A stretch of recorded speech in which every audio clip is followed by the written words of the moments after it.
नमस्कार सभी को, कैसे हैं आप सब। दोस्तों, महिंद्रा स्कॉर्पियो लास्ट 22 साल से इंडियन ऑटोमोबाइल इंडस्ट्री में अपनी एक अलग आइडेंटिटी बनाई हुई है। इस लेजेंडरी एसयूवी का लेकिन इतिहास काफ़ी इंटरेस्टिंग है। एसयूवी की बात अगर की जाए तो बहुत कस्टमर्स की पहली पसंद महिंद्रा स्कॉर्पियो ही होती है। लेकिन क्या आप जानते हैं कि स्कॉर्पियो को मैन्युफैक्चरिंग करने का आइडिया महिंद्रा एंड महिंद्रा को कैसे आया? और इस प्रोजेक्ट के पीछे बहुत सारे लोगों ने दिन रात बहुत कड़ी मेहनत की थी। स्कॉर्पियो नाम क्यों चूज़ किया गया, जबकि और भी बहुत सारे नाम इस एसयूवी के लिए सजेस्ट किए गए थे। तो दोस्तों, प्रोजेक्ट स्कॉर्पियो को लेके आज हम बहुत सारी बातें करेंगे, बहुत सारे इंपॉर्टेंट पॉइंट्स हम डिस्कस करेंगे जो आपको बहुत इंटरेस्टिंग लगेगी, स्पेशली अगर आप एक ऑटोमोबाइल एंथुजियास्ट हो। तो कहीं मत जाइए, वीडियो पे बने रहिए।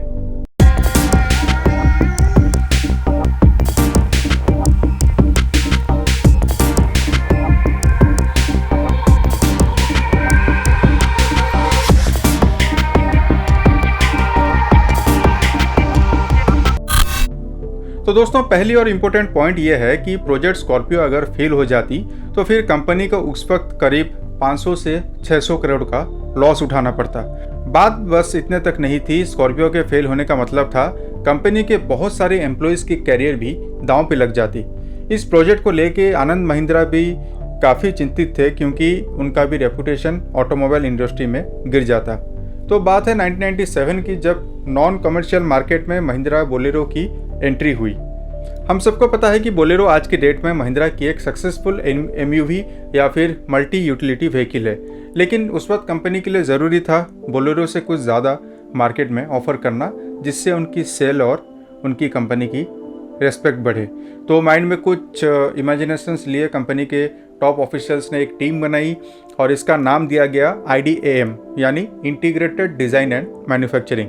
लेकिन इसके लिए कोई नए रिक्रूटमेंट्स नहीं किए गए, बल्कि कंपनी ने अपने बहुत सारे बेस्ट इंजीनियर्स में से कुछ लोगों को चुना और डिज़ाइनर्स को भी कुछ लोगों को उन्होंने चांस दिया इस टीम में इंक्लूड होने के लिए। पहले जब ये टीम शुरू हुई तो उसमें केवल 7 जन थे, पर कुछ दिनों बाद धीरे धीरे और लोगों को इसमें भर्ती कराया गया, जिससे इस टीम की स्ट्रेंथ 120 हो गई।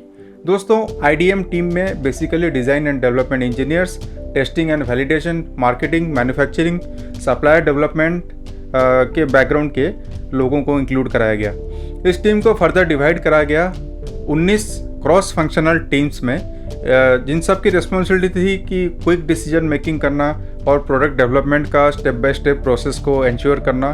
उस वक्त टेक्नोलॉजी इतनी एडवांस नहीं थी, तो इस टीम के डिज़ाइनर्स ने इस नई एसयूवी के डिज़ाइन्स को अपने हाथों से आर्ट वर्क के जरिए बनाया और फिर उसको अप्रूवल के लिए हायर अथॉरिटीज़ को भेजना शुरू किया। एक दूसरी टीम ने फील्ड विजिट करना शुरू किया और एक एक करके 500 different type of customer base से उनकी कार की रिक्वायरमेंट्स और एसयूवी से उनकी एक्सपेक्टेशंस के बारे में पूरी तरह से सर्वे किया गया। कई महीनों की कड़ी मेहनत के बाद एसयूवी का डिज़ाइन तो रेडी हो गया, लेकिन अब समस्या थी कि इसका नाम क्या रखा जाए। तो यहाँ से सारी कहानी शुरू होती है।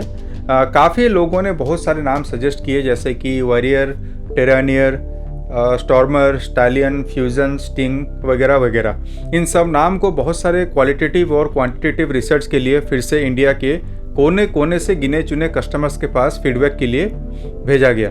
फीडबैक में पता चला कि इन नामों में जो टेरानियर हो गया, वॉरियर हो गया, इन नामों में से कुछ नाम तो इस एसयूवी के ऑफ रोडिंग कैपेसिटी और स्ट्रेंथ पावर को तो मैच करते थे, लेकिन बहुत सारे कस्टमर्स ने बोला कि सर वो जो लग्जरी वाली फीलिंग होती है वो नहीं आ रही है हमें। तो बहुत माथापच्ची करने के बाद सबको एक नाम पसंद आया, वो था स्कॉर्पियो। इस नाम में काफ़ी कुछ था जो कि इस एसयूवी के डिज़ाइन, स्ट्रेंथ, पावर, टफनेस को दर्शाता था। अभी लेकिन एक और टेंशन खड़ी हो गई। महिंद्रा ने जब ये नाम पेटेंट के लिए भेजा तो फिर उन्हें पता चला कि अरे यार, ये तो फोर्ड ने पहले से ले रखी है। अब फोर्ड वालों को फिर से कन्विंस करना पड़ा इस नाम को यूज़ करने के लिए इंडिया में। लेकिन फोर्ड वालों ने ये कंडीशन रखी कि महिंद्रा इस नाम को, यानी कि स्कॉर्पियो को, फोर्ड के डोमिनेटेड मार्केट में नहीं यूज़ कर सकती, और वो इस नाम को महिंद्रा को देने के लिए राजी हो गई। अब जब स्कॉर्पियो नाम के ऊपर हमारी डिस्कशन चल रही है तो एक और बात मैं बता दूं, महिंद्रा ने स्कॉर्पियो नाम को सीक्रेट रखने के लिए एक इन हाउस सिक्योरिटी एजेंसी बना डाली और इसका नाम रखा M&M सिक्योरिटी सर्विसेज। तो चलिए वापस चलते हैं इसके जन्म पत्री की ओर। तो मैंने जैसे कि पहले डिस्कस किया था कि स्कॉर्पियो की डिज़ाइन और डेवलपमेंट के लिए M&M ने 600 करोड़ इन्वेस्ट कर दिए थे 1998 में। आज से मतलब 22 साल पहले आप सोच लीजिए कितनी बड़ी अमाउंट होगी। अब सोचिए कि आज की डेट में उतने पैसे से इसरो ने चंद्रयान 3 प्रोजेक्ट को अभी बना डाला और उसे रॉकेट को लॉन्च भी कर दिया। तो ये तो बहुत बड़ी रिस्क थी कि अगर महिंद्रा स्कॉर्पियो मार्केट में फ्लॉप हो जाती तो चांसेस थे कि कंपनी बैंकरप्ट भी हो जाती। तो इसके प्रोडक्शन के लिए कंपनी ने एक नई फैसिलिटी शुरू की नासिक में। इस फैसिलिटी का टारगेट था ईयरली 50,000 यूनिट का प्रोडक्शन, जो कि टोयोटा क्वालिस को टक्कर दे सके। तो इसलिए कंपनी ने यूके की एक डिज़ाइन और इंजीनियरिंग कंसल्टेंट हैटवेल व्हाइटिंग की हेल्प ली और उन्हें बोला गया कि क्वालिस और टाटा सुमो से बेहतर कुछ बना के दीजिए। दोस्तों, पहले जनरेशन स्कॉर्पियो की इंटीरियर को जान लीजिए। LEAR मतलब लेयर नाम की एक इंटरनेशनल कंपनी ने डिज़ाइन किया था, जो कि पहले से अपने इंटीरियर सिस्टम्स और सीटिंग के डिज़ाइन कॉन्सेप्ट के लिए जानी जाती थी। तो अब 1999 में स्कॉर्पियो की प्रोडक्शन स्टार्ट हो गई और ऐसा नहीं था कि पहली बैच की गाड़ियां बनकर निकलते ही महिंद्रा ने हड़बड़ी की और इसे कस्टमर्स को बेचना शुरू कर दिया। ऐसा नहीं है दोस्तों। स्कॉर्पियो को पहले 3 सालों तक लगातार हमारे इंडिया में के डिफरेंट इलाकों में, रस्तों में और पहाड़ों में, चट्टानों में उसको चढ़ा के उसका लगातार टेस्टिंग के लिए रखा गया। जब रोड पे इस गाड़ी को निकाला जाता तो अब इसके बॉडी का 80% पार्ट को कुछ इस तरह से छिपा दिया जाता कि लोगों के मन में एक एंग्जाइटी आ जाती कि भाई कौन सी गाड़ी है जो इतने साल हो गया रोड में चक्कर काट रही है। तो इस SUV को लेके बहुत लोगों के मन में एक एंग्जाइटी टाइप की फीलिंग रहती थी कि ऐसा क्या लॉन्च करने वाली है महिंद्रा जो कि इतना सीक्रेट रखा जा रहा है। यहाँ तक कि प्रेस कॉन्फ्रेंस में भी महिंद्रा ने स्कॉर्पियो के नाम को लेने से इनकार कर दिया और उसको बस SUV या कार ही कहते रहे। तो फाइनली 2002 जून में स्कॉर्पियो को लॉन्च किया गया 5.99 लाख के एक शोरूम प्राइस में। इसमें इंजन के 2 ऑप्शंस दिए गए। पहला था 109 bhp 2.6 litre diesel direct injection turbo और रीनो की 116 bhp 2.0 litre naturally aspirated petrol engine. Scorpio launch होने के कुछ ही दिनों बाद ये पूरी मार्केट में बहुत ज़बरदस्त हिसाब से वो छा गई। यहाँ तक कि टाटा सफारी जो उस टाइम में स्कॉर्पियो की एक ही कंपटीटर थी, उसका भी सेल्स में इफेक्ट पड़ने लगा स्कॉर्पियो को लेके।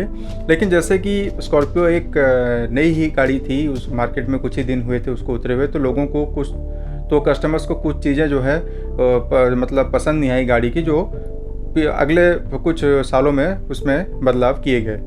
तो दोस्तों 2-3 सालों बाद स्कॉर्पियो में कुछ मेजर इंप्रूवमेंट्स किए गए, जैसे कि उसकी इंजन को रीट्यून किया गया और जिससे उसको ज़्यादा पावर और टॉर्क मिला। आप सबने 2006-07 की स्कॉर्पियो अगर देखी होगी तो उसके बॉनेट में एक स्कूप दिया जाता है, उसको भी देखा होगा आपने, जो दिखने में जितना स्पोर्टी था उसका वो उतना यूजफुल भी था। तो 2006 में स्कॉर्पियो में 2 airbags, steering mounted controls, MID और काफ़ी सारे छोटे बड़े फीचर्स को भी ऐड किया गया। सबसे बड़ी अपग्रेड थी automatic transmission alongside 5 speed manual gear. इसके ठीक 3 साल बाद यानी कि 2009 में महिंद्रा स्कॉर्पियो की एस्थेटिक लुक में काफ़ी बदलाव किया गया और वो पहले से काफ़ी बेहतर दिखने लगी। टॉप मॉडल्स में एलो व्हील्स को भी कंपलसरी कर दिया गया। 2014 में एमहॉक डीजल इंजन स्कॉर्पियो में लगाया गया, जो कि आज तक थॉर और XUV 700 में दिया जा रहा है। गाड़ी की स्टेबिलिटी बढ़ाने के लिए लैडर ऑन फ्रेम चैसी भी दिया गया और उसमें automatic timer control, AC, auto wipers, auto headlamps भी दिए जाने लगे।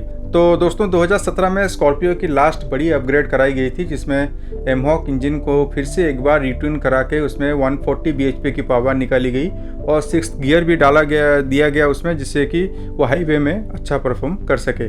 तो दोस्तों ये थी लेजेंडरी स्कॉर्पियो SUV की दास्तां। मैंने कोशिश की है कि इसमें कम वक्त में आपको ज़्यादा से ज़्यादा इन्फॉर्मेशन आपको आसानी से बता सकूं। अगर कुछ छूट गया होगा या फिर अगर आपको लगता है कि मुझे कुछ और ऐड करना चाहिए था स्कॉर्पियो की स्टोरी में, तो मुझे कमेंट में ज़रूर बताइए।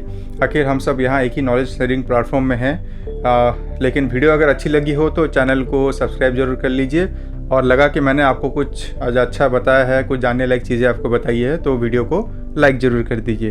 तो मिलते हैं जल्दी एक और ऐसी इन्फॉर्मेटिव वीडियो में। जय हिंद।